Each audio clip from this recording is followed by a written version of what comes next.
Assalamualaikum warahmatullahi wabarakatuh. Okey, kepada pelajar-pelajar tahun 6, hari ini kita nak semak balik tugasan yang cikgu berikan kepada kamu dalam modul aktiviti Mesra Digital dalam buku Sasbadi muka surat 63. Okey, topiknya ialah kelajuan. Baik, jadual di bawah menunjukkan masa dan jarak yang dilalui oleh 4 buah kereta. Okey, kita cek satu-satu. 4 buah kereta. So, kita cek kereta P dahulu.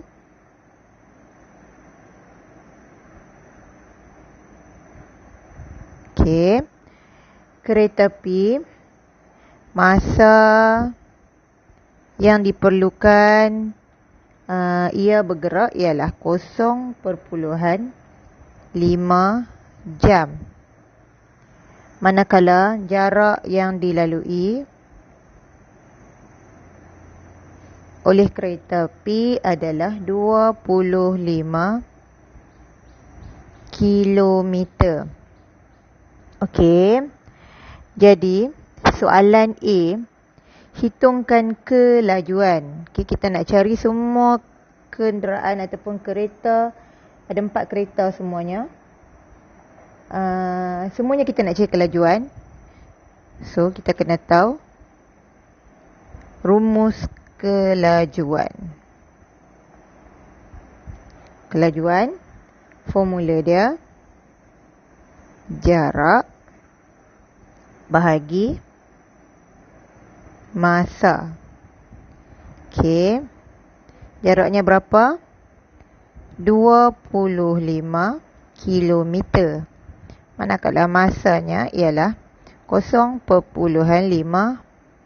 jam.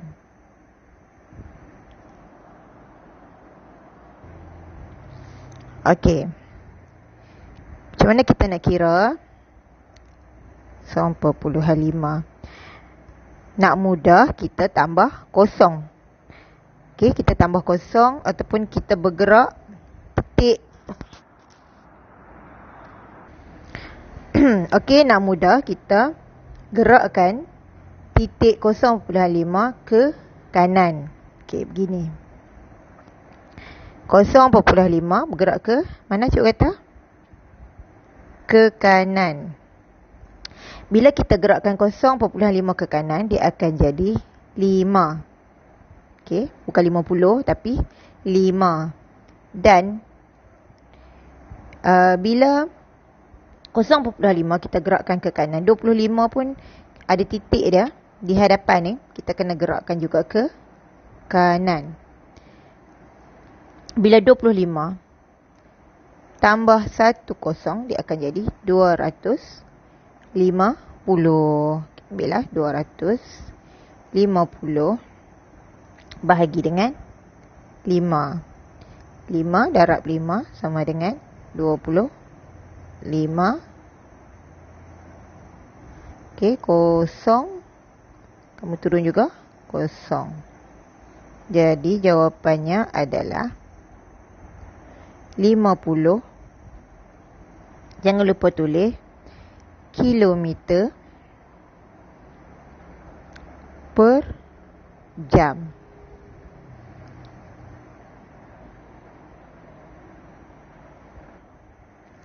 Seterusnya, kenderaan Q.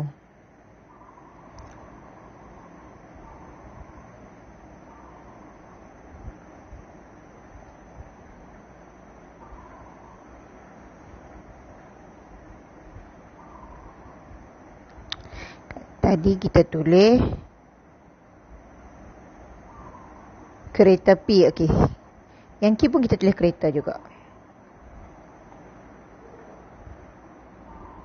Kereta Q.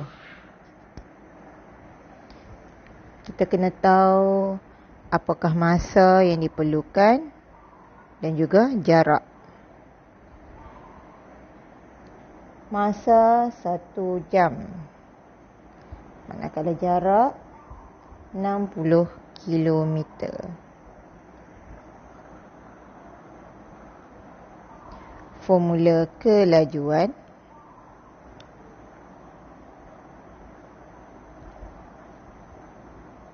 sama dengan jarak bahagi masa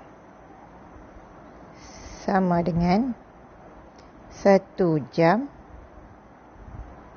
60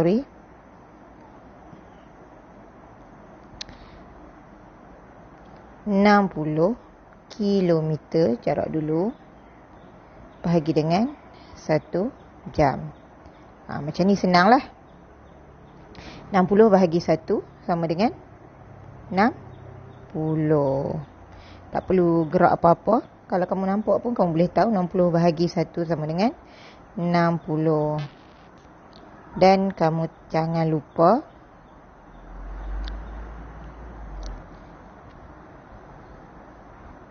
unit kilometer dan juga jam. Okey. Ini kelajuan kereta Q. Kelajuan kereta P tadi 50 km per jam. Okey, next.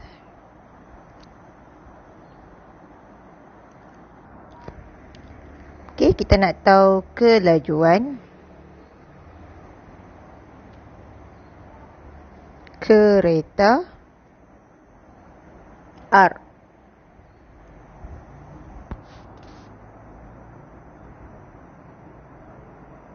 Masa 1.5 jam. Masa yang diperlukan untuk kereta R bergerak. Manakala jarak yang kereta R lalu adalah 120 kilometer. Okey, formula untuk kelajuan adalah jarak bahagi masa. Okey, 120 kilometer bahagi dengan 1.5 jam. Okey. Kemudian kita gerakkan. Okey, ni titik ni ke kanan. Okey.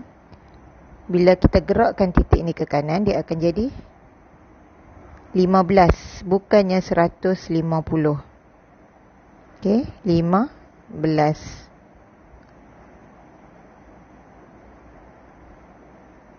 Okey, dia akan jadi 15.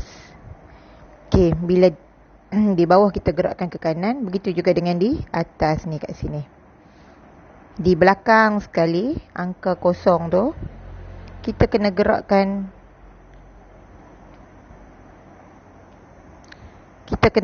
juga ke kanan jugalah. Sama.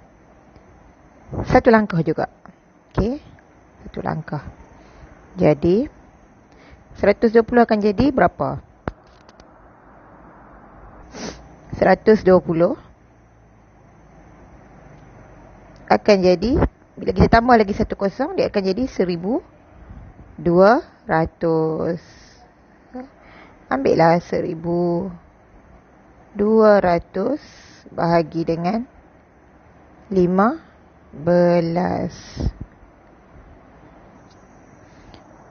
Baik. Kita nak cari jawapan. Kita kena tambahlah 15 ni. 15, 30. 15 tambah 15. Tambah 15 sama dengan 45. Dapat dah lagi? Belum. 120 lah kita kena cari.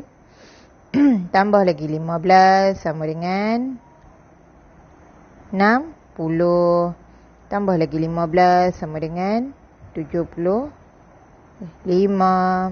tambah lagi dengan 15 sama dengan 90. Tambah lagi 15 sama dengan 105. Tambah lagi 15 sama dengan 120. So, kita dapat dah. Okey, 120 ni. Jom kita kira berapa darab 15. 1, 2, 3, 4, 5, 6, 7 dan 8. Jadi 8 darab 15 sama dengan 120. Itu dia. Okay, kita tulis dekat sini. 1200 bahagi dengan 15. Okay. Kena tulis di atas kosong ni. 8 darab 15 sama dengan 120. Kemudian kosong ni kita letak saja.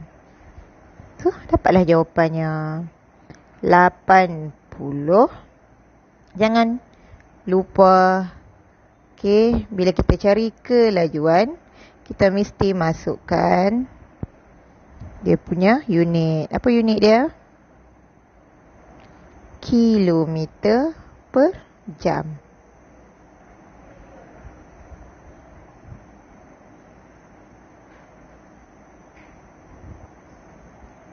Kilometer per jam. Jadi jawapan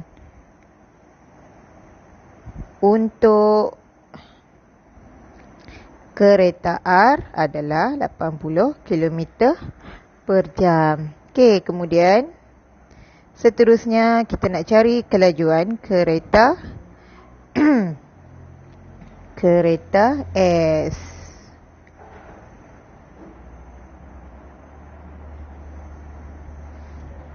Okey, kumpul maklumat dulu. Masa yang diperlukan untuk kereta S sampai ke destinasi adalah 3 jam. Manakala jarak 210 kilometer. Okey, formula kelajuan adalah jarak bahagi masa. Okey, 210 bahagi dengan 3. Okey.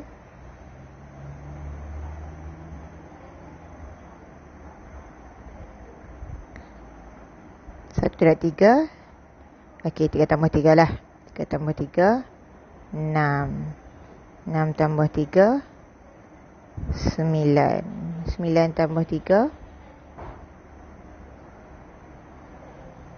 12. 12 tambah 3, 15. 15 tambah 3, 18. 18 tambah 3,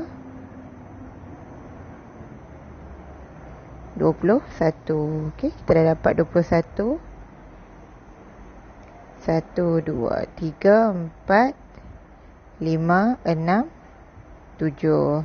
Saya tunjukkan jalan kira yang paling mudah kamu boleh faham. Walaupun ada yang lagi pandai pada ni, okay, tak ada masalah. Kamu darab terus je pun boleh. Kamu nampak 21 ni pun kamu dah tahu. Sebenarnya dia 7. Tapi saya buat mudah lah supaya yang tak faham pun dia boleh faham. 7 darab 3 sama dengan 21. Okey, kemudian kosong. Kosong darab 3 pun kosong. So, jawapan dia 70. Dan jangan lupa masukkan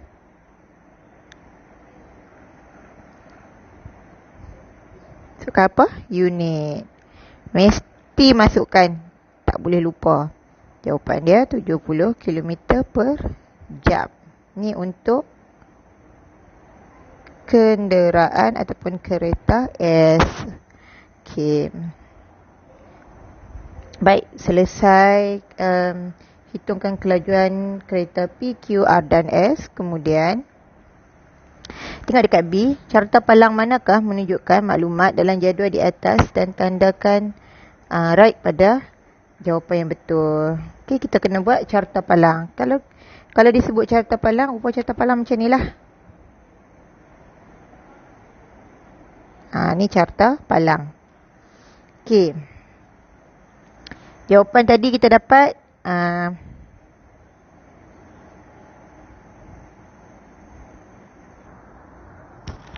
okey.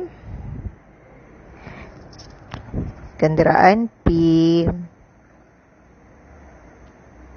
kenderaan Q, kenderaan R dan juga kenderaan S. Okey, dekat sini kita boleh labelkan sebagai jenis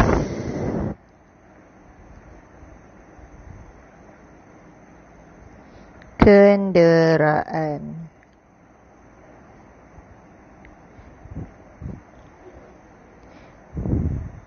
Jenis adalah parameter, kenderaan adalah objek. Manakala kat atas ni, kat atas ni adalah kelajuan kereta. Ataupun kita letak kenderaan jugalah. Kelajuan kenderaan. Okey. Kereta pun betul, kenderaan pun betul.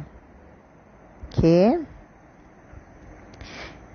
Kalau kelajuan apa? Dia punya unit kilometer per jam. Okey. Baik. Kita kena letakkan dia punya skala.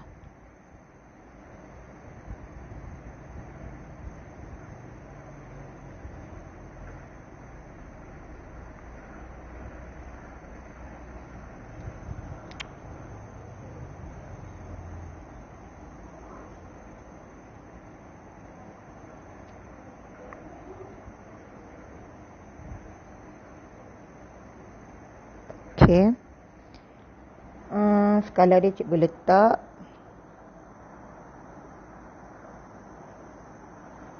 20, 40, 60, 80. Kamu nak letak 10, 20 sampai 70 pun boleh. Tapi cikgu rasa lagi mudah kalau letak skala dia 20, 40, 60, 80. Okey, jom kita tengok. Apa kelajuan kenderaan P ataupun kereta P tadi? Kita kumpul siap. P kelajuan adalah 50, Q 60, R 80 dan S 70 km per jam. Okey. P 50. Kalau 50 dia kena tinggi sikit lah daripada 40 tu. Okey. Kat sini lebih kurang.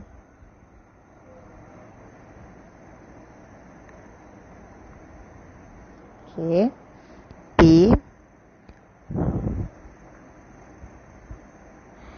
Q 60. Okey, 60.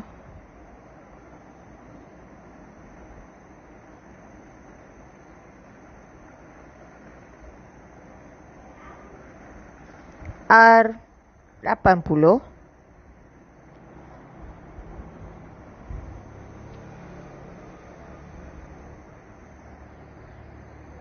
Kilometer per jam nah.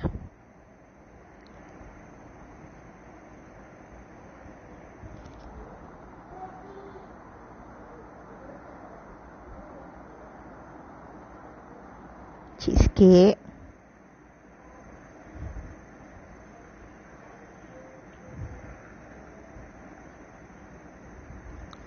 Kamu kena lukis elok-elok lah kalau kamu nak lukis. Ni dia dah ada dalam buku kan. Dan S adalah 70.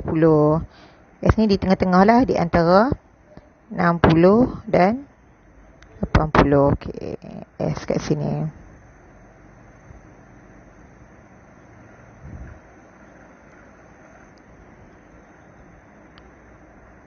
Okey. So, jawapan carta palang yang paling tepat adalah carta palang 1. Okey. Baik, apakah hipotesis yang boleh dibuat berdasarkan kelajuan kenderaan pada masa yang diambil oleh kereta untuk tiba ke destinasi? Okey. Kita dah tulis kat sini. Semakin, ni untuk soalan C. Semakin bertambah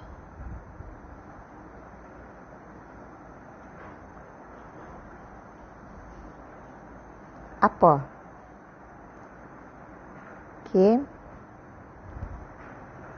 Semakin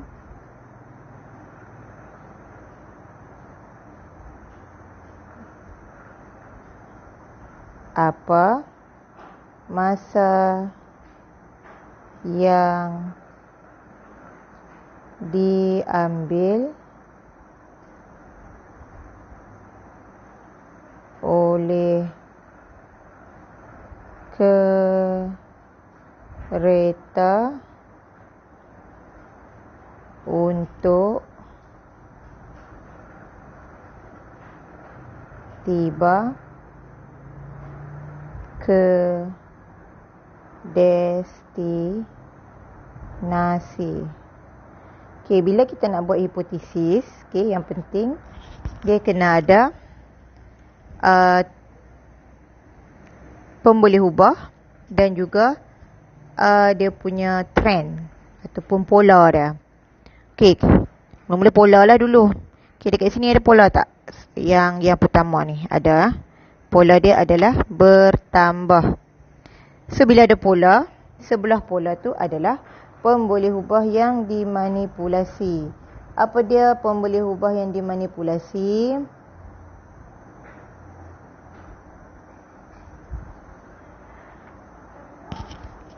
Pemboleh ubah yang dimanipulasi adalah yang kat bawah. Yang kat bawah. Semakin bertambah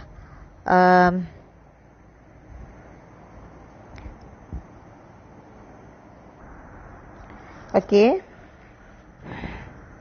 Sedikit pembetulan. Tadi penerangan cikgu salah.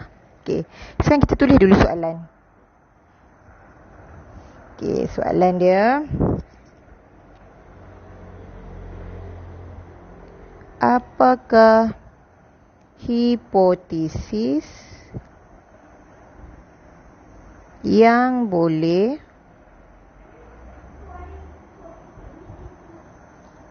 dibuat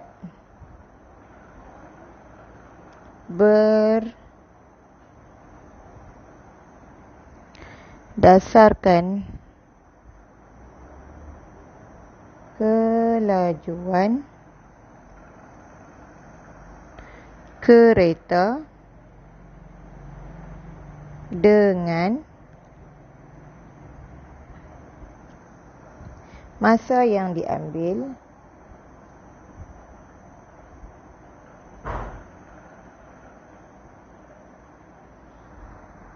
oleh kereta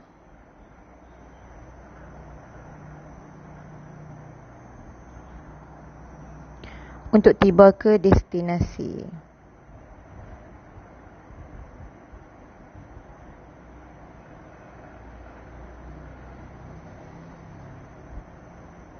Okey. Apakah hipotesis yang boleh dibuat berdasarkan? Okey, berdasarkan kelajuan kereta dengan masa yang diambil. Jadi kamu kena tanda garis dekat perkataan kelajuan kereta dan masa yang diambil oleh kereta.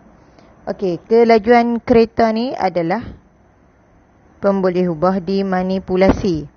Masa yang diambil oleh kereta adalah pemboleh ubah bergerak balas. Jadi, bila kita nak jawab, kita mesti kena guna pemboleh ubah dimanipulasi, pemboleh ubah bergerak balas dan juga pola. Okey, begini jawapan dia.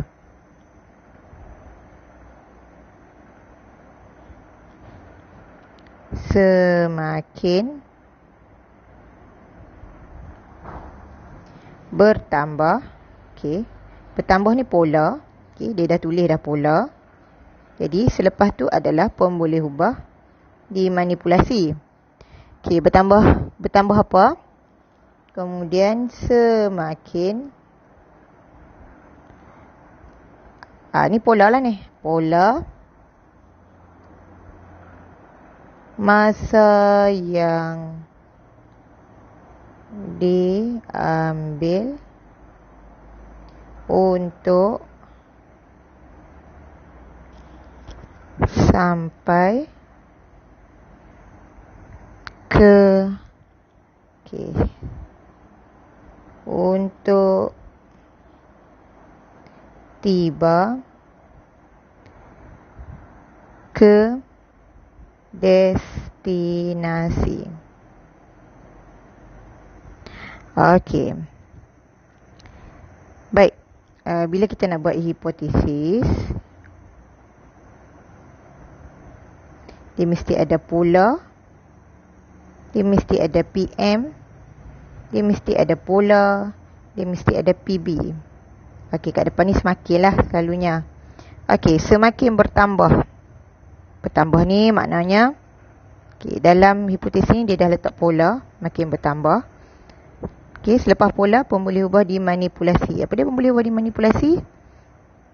Kelajuan kereta.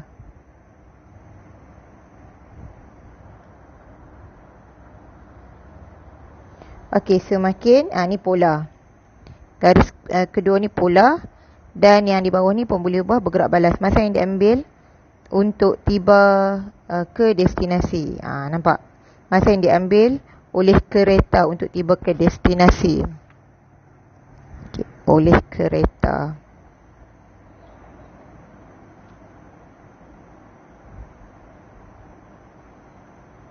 Okey, dekat sini kamu boleh letak semakin cepat. Okey, semakin bertambah kelajuan kereta, semakin cepat masa yang diambil oleh kereta untuk tiba ke destinasi. Okey. Selesai perbincangan kita muka surat 63. Jadi cikgu harap kamu boleh semak jawapan kamu dan jika berlaku kesalahan yang kamu buat, kamu boleh buat pembetulan. Dan kamu juga boleh bertanya kepada cikgu jika kamu masih kurang faham. Terutamanya untuk buat hipotesis. Okey, sekian, terima kasih.